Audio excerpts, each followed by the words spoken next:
नमस्कार, मैं Satish Bhardwaj, editor Panipat today. हलचल के संग में नगर के कुछ प्रमुख समाचारों की सुर्खियां लेकर उपस्थित हूं।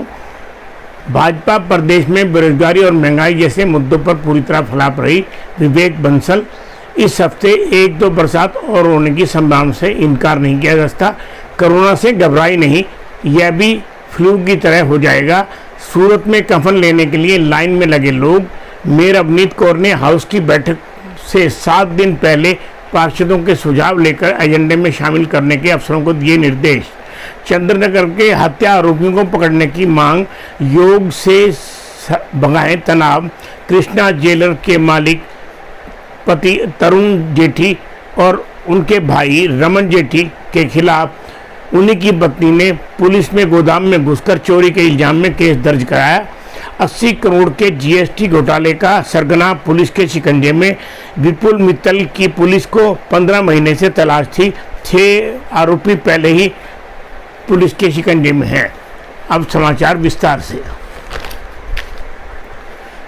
पार्षदों द्वारा हाउस की बैठक में 250 से ज़्यादा विकास कार्यों की सूची मेयर को दी थी और मेयर ने कामों के एस्टीमेट 7 दिन में देने के निर्देश अफसरों को दिए हैं। 3-4 दिन पहले सूची देने से अफसर पार्षदों को संतुष्ट नहीं कर पाए थे। अगली बैठक से पहले सभी पार्षदों के सुझाव 15 दिन पहले लेकर उन्हें एजेंडे में डालने की हिदायत मेयर अवनीत कौर ने अफसरों को दी। पार्षदों की सही स्थिति से अवगत कराया जाएगा। गोवंश के मुद्दे पर स्थायी समाधान। आयुक्त का सहयोग लेकर इसे अगले हफ्ते तक समाधान निकालने का प्रयास किया जाएगा।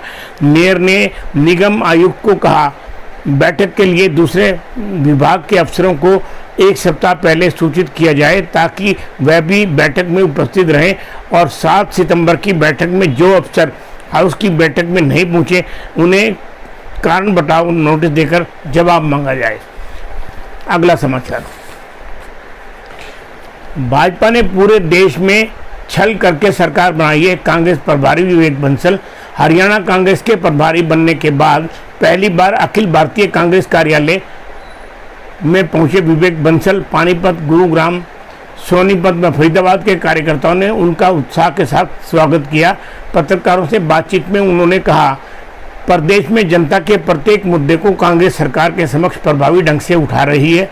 मेरी प्राथमिकता रहेगी कि जल्द कांग्रेस का पूरे राज्य में ब्लॉक व जिला स्तर पर संगठन खड़ा हो ताकि मजबूत सशक्त संगठन हो। ब्लॉक अध्यक्ष संघर्षशील होगा और उसका रिपोर्ट कार्ड बनेगा।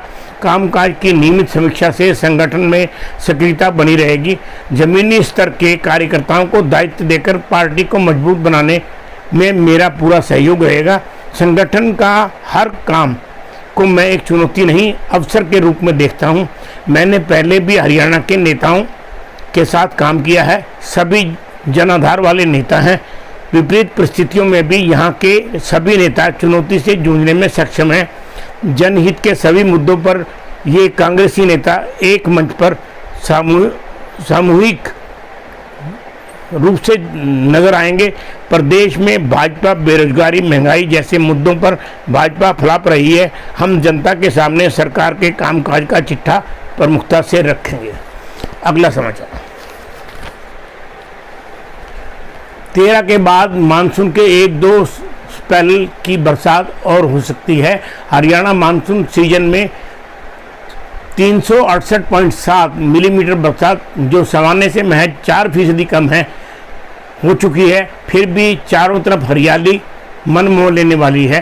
पूरे हरियाणा में प्राकृतिक मुस्काने लगी है। प्रदेश के 16 जिले ऐसे हैं जहां 1 जून से 6 सितंबर तक सामान्य या इससे ज़्यादा बरसात हो चुकी है। 6 दिन में हरियाणा में 17.5 mm बरसात हुई है, जबकि घंटे में 8.1 mm बरसात हो चुकी है, जो सामान्य से 199% अधिक है। 13 के बाद बरसात के 1-2 स्पेल और हो सकते हैं। अगला समाचार।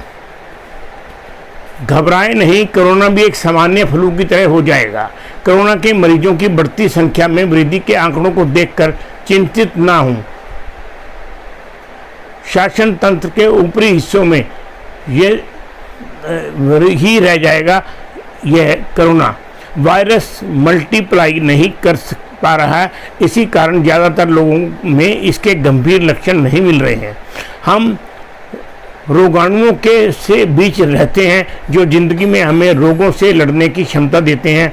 इन्हीं कारणों से हमारे इम्यून सिस्टम काफ़ी मजबूत हो जाता है और कवच का काम करता है। शरीर की रोग प्रतिरोधक क्षमता मजबूत रहती है। हमारी विषम जलवायु और पर्यावरण भी इसी बीमारी से लड़ने में सहायक है। अगला समाचार, कफन खरीदने वाले लाइन में खड़े होकर कफन लेने को मजबूर। बेचने वालों का कहना है कि जीवन में ऐसा पहली बार देखा गया है। सूरत में कोरोना से बिगड़ रहे हालात, कोरोना महामारी से भले ही उद्योग धंधों को चौपट कर रखा है, लेकिन कफन की बिक्री में तेजी है। हालांकि भगवान की भेजी इस तेजी का पूरा सूरत भयभीत है। गुजरात में सूरत की सबसे बड़ी कफन कमेटी ने बताया कि यहां हर महीने 45 से 50 कफन की मांग रहती है, लेकिन कोरोना काल में 26 जून से 10 अगस्त तक 45 दिन में यह आंकड़ा 500 तक पहुंच गया। इसमें सूरत का आंकड़ा जोड़ा जाए तो यह संख्या 1000 से ज़्यादा है। कफन कमेटी के एक सदस्य ने बताया कि 40 साल से कफन के लिए कभी लाइन लगते नहीं देखी, लेकिन कोरोना के दौरान ऐसा हुआ है। सूरत में हरिपुर स्थित सबसे पुरानी कफन कमेटी जो शहर और ज़िले भर में कफन देने का कार्य कर रही है, यह कमेटी एकता ट्रस्ट को भी पिछले 25 साल से निःशुल्क कफन देती है। गरीब और लावारिस शवों के लिए निःशुल्क कफन देती है। कफन कमेटी का सूरत में 10 से ज़्यादा उप कमेटी हैं। कमेटी के प्रमुख जुनैद नाना बाबा ने बताया कि कोरोना काल में कमेटी ने बड़े पैमाने पर कफन दिए गए हैं। विशेषकर 26 जून से 10 अगस्त के दौरान केवल कोट विस्तार में ही 300 से ज़्यादा कफन दिए गए।